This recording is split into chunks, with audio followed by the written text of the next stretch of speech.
Chapter 15. The Barbary Dragon. Everything would have gone all right if the pig had not caught a cold in his head while eating the damp sugarcane on the island.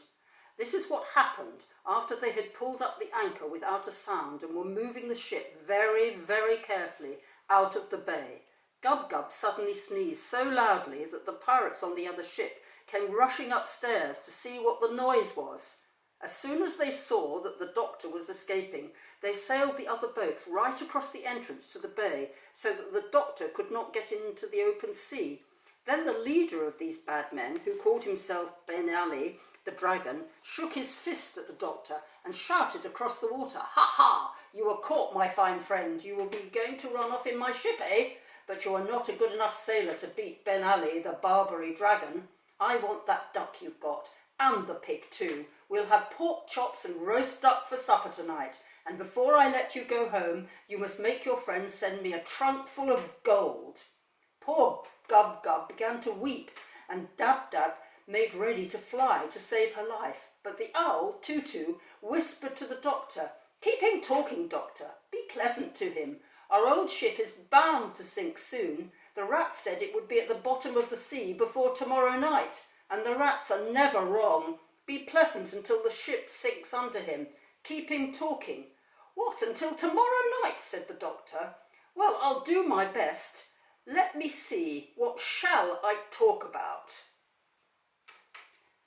"Oh, let them come on," said Jip. "We can fight the dirty rascals. There's only 6 of them. Let them come on. I'd love to tell that collie next door when we get home that I've bitten a real pirate. Let them come. We can fight them."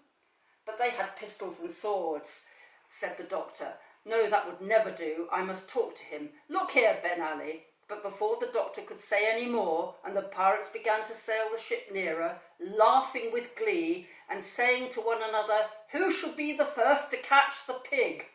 Poor Gub-Gub was dreadfully frightened, and the push-me-pull-you began to sharpen his horns for the fight by rubbing them on the mast of the ship, while Jip kept springing into the air and barking and calling Ben Ali bad names in dog language. But presently something seemed to be going wrong with the pirates. They stopped laughing and cracking jokes, and they looked puzzled. Something was making them uneasy. Then Ben Ali, staring down at his feet, suddenly bellowed out, "Thunder and lightning, men, the boat's leaking." And then the other pirates peered over the side and saw that the boat was indeed getting lower and lower in the water.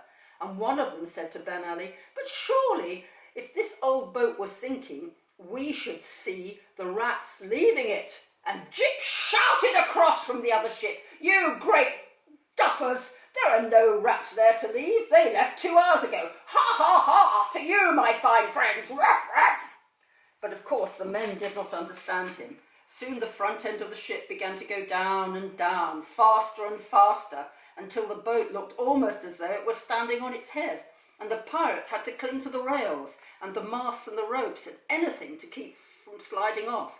Then the sea rushed roaring in, and though all the windows and doors, and at last the ship plunged right down to the bottom of the sea, making a dreadful gurgling sound, and the 6 bad men were left bobbing about in the deep water of the bay. Some of them started to swim for the shores of the island, while the others came and tried to get on the boat where the doctor was. But Jip kept snapping up their noses, so they were afraid to climb up the sides of the ship. Then suddenly they all cried out with great fear, "The sharks are coming, and let us get onto the ship before they eat us. Help, help, the sharks, the sharks!"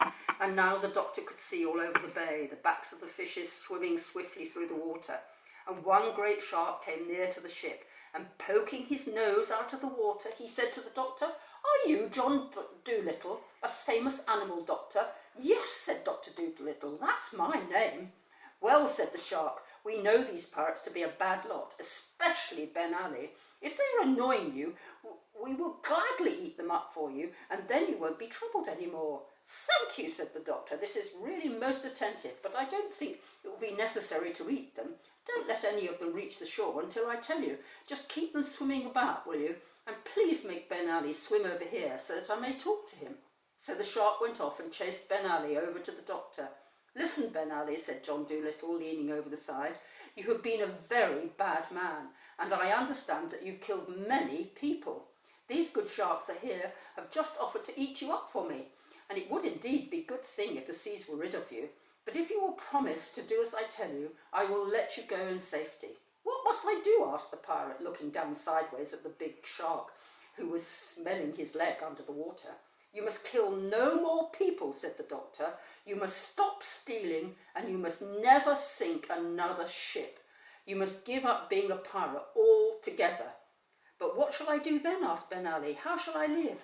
"You and all your men must go on this island and be birdseed farmers," the doctor answered. "You must grow birdseed for the canaries." The Barbary Dragon turned pale with anger. "Grow birdseed?" he groaned in disgust. "I can't. I want to be a sailor."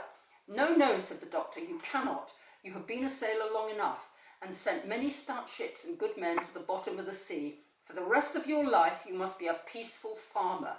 The shark is waiting. Do not waste any more of his time. Make up your mind."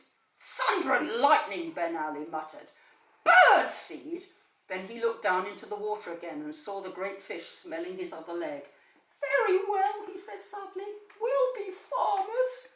"And remember," said the doctor, "that if you do not keep your promise, if you start killing and stealing again, I shall hear of it because the canaries will come and tell me, and be very sure that I will find a way to punish you. For though I may not be able to sail a ship as well as you, so long as the birds and the beasts and the fishes are my friends, I do not have to be afraid of a pirate chief, even though he calls himself the Dragon of Barbary. Now go and be a good farmer and live in peace."